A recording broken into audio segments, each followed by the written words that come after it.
So our thinking on spinopelvic mobility started with the large subset of patients we see, especially with ankylosing spondylitis. This is one of the earlier cases we've done, not an unusual scenario, 32-year-old male with ankylosing fused hip and spine.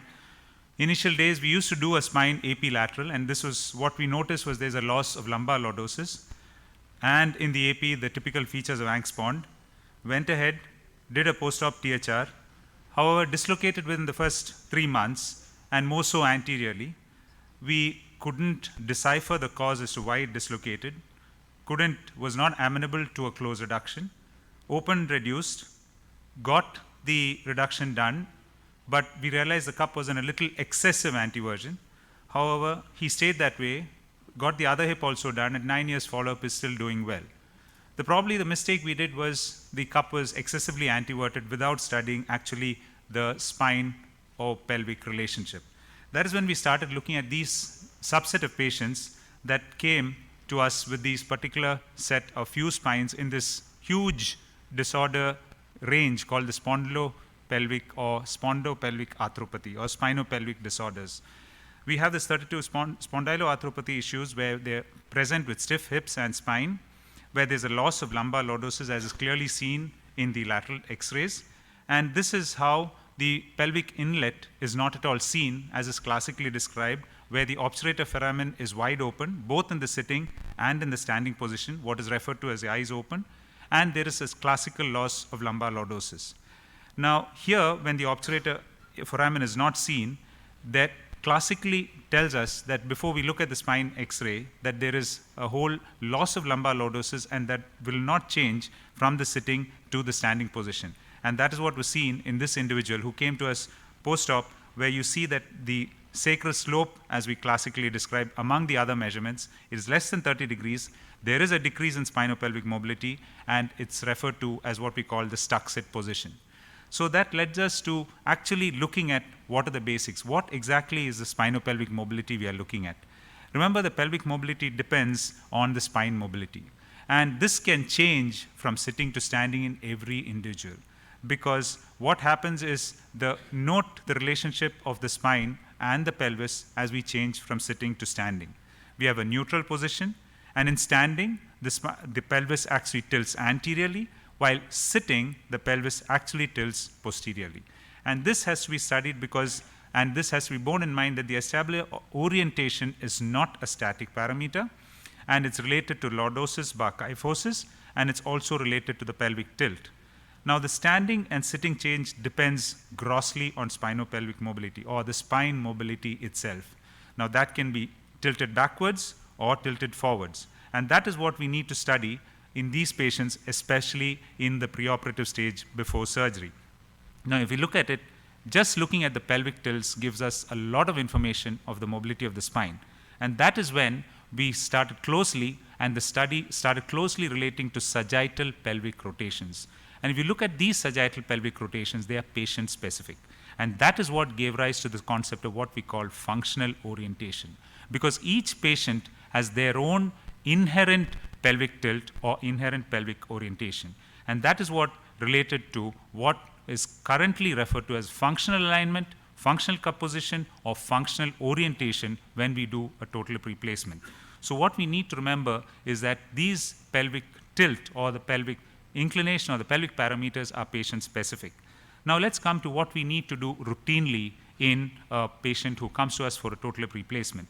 Pelvis AP, definitely, but an LS spine AP along with an LS spine lateral, sitting and standing.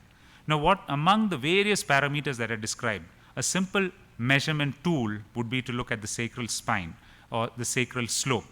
These are the various measurements that can be made, but rather than making the whole process complicated, we just look at the parameter called sacral slope. Now, you remember that this pelvic incidence, there's pelvic tilt, there's sacral slope, and there is lumbar lordosis. And all we need to understand is if we take a single factor into consideration like the sacral slope, the standing to sitting is usually 10 to 30 degrees of change that occurs normally. Now, that spinopelvic motion is normal, and that is what is referred to be normal, and that has to be borne in mind when we work up a patient for a total hip replacement. Now, when we take a pre-op of both hips, such as this individual, and we look at the spine, We also see that, especially in the Angst-Spawn group of patients, the spine itself is fused in various positions. It might be in flexion, it might be in extension, and that is what we need to actually look at when we look at all the parameters, including the sacral slope, when we study these patients more closely. And that is when we typically refer to what Ranawat called as a look in the eyes, whether the obturator foramen is closed or whether it's open, and that refers to what is called the eyes open position or the eyes closed. And that is what will tell you a lot of information about the spine, whether there is a loss in pelvic tilt or whether there is an increase in the pelvic tilt. Now, if you look at how pelvic tilt changes with the anteversion or the anteversion changes with pelvic tilt, this has also been studied. And this has also been studied to prove that the acetabular position changes roughly from about 41 degrees of inclination and 10 degrees of anteversion in the standing position to 54 degrees of inclination and 38 degrees of anteversion. Now, this is the normal change that occurs, and this has to be borne in mind, especially when we look at pelvic tilt and version. And the formula we are all referring to is a change in pelvic tilt. For every 10-degree change in pelvic tilt, there is a 7-degree approximate change in anteversion and an inclination change of approximately 3 degrees. And that is why in the standing there is an anterior tilt, and in the sitting position there is what is referred to as the posterior pelvic tilt.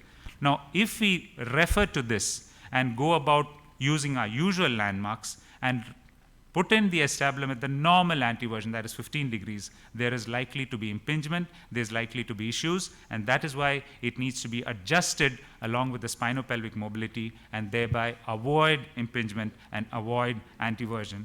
So, and that is where we refer to a degenerative spine, which is a rigid spine where there's a loss of flexion, and remember, this can dislocate posteriorly because of anterior impingement, and in what we call the, if you implanted in the leonic safe zones, this is exactly what happens, that these hips tend to dislocate posteriorly.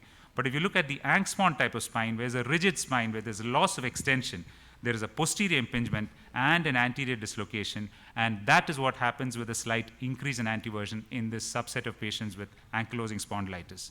So if you look at our gamut, and sure everyone has seen this, they present with various deformities. They're present with stiff spine, and they're present with stiffness of the hips, and we have to bear in mind that there is a difference in the views when we look at the pelvis itself, and this can correlate to what we see in the spine, like we already said, looking at the pelvic inlet, and remember there is a reduced spinopelvic mobility. And the various patterns there you see, which is fused in either proximal position, you study them postoperatively, there is hardly any change in the position, and this is what you see when they're absolutely fused. When they come to you with bony ankylosis, there is no change in the position. Just give me a few more minutes, sorry to take that extra time. And if you look at these positions preoperatively, you study just the sacral slope, it is less than 30 degrees. Study them postoperatively, you see that they're less than 30 degrees, there's no change in the inclination, and this is what is referred to as a stuck sitting position. There's another subset of patients, they might not even be able to sit preoperatively. You get the standing X-ray. You study them post-op when they come to follow-up. That is the group that constitutes as a SS slope more than 30 degrees, and that's what comes into what is called the stuck standing position. If you look at the other group where you have a sacral slope more than 30 degrees, they do have a reduced spinopelvic mobility if you study them post-op, and that is what does not fit into either the stuck sit or the stuck standing position, but they reduce or they contribute to what is called the reduced spinopelvic mobility. In addition to that, we see the spine extension pattern that is seen especially in various forms, especially in these patients when you study them pre-op and post-op, because of the fact that their spine is fused in various different positions. And that is why it's mandatory to check or assess these spines both in the sitting and the standing positions preoperatively and postoperatively. And the recommendations put out there in the normal sacral tilt, there is an anteversion of 15 to 20 degrees, inclination would be 35 to 40 degrees, and if there is a stuck standing position where there is a risk of anterior impingement and posterior dislocation, the recommendation is to minimally put it at the outer limit of anteversion. Increase meaning up to 20 to 25 degrees. But the commonly seen Angst-Spawn, which is stuck sitting, we need to reduce the anteversion or basically reduce it up to the lower limit, which is about 15 degrees. And this is what we've seen even coming, we brought this up, even patients coming much after, you see that there's a reduction in the sacral slope and their pelvic barometers and their pelvic situation does not change even on long-term follow-up. and this is what Jonathan referred to. I think a dual mobility has been advocated by the Larry Daw group, but I think if you look at the spinopelvic mobility and study it more closely, we would be able to follow the recommendations and thereby follow what is required, especially in the stuck stand and the stuck sit position, decrease anteversion in the stuck sit. And this is what we put out in our publications also, that we have seen a majority of stuck sit positions, especially in the Angspon group, and this is what we put out in our publications. So take home message, the spinopelvic mobility assessment is important. Cup position adjustment with care using routine landmarks and technique if technology is not present, and that would give you a happy picture. Thank you.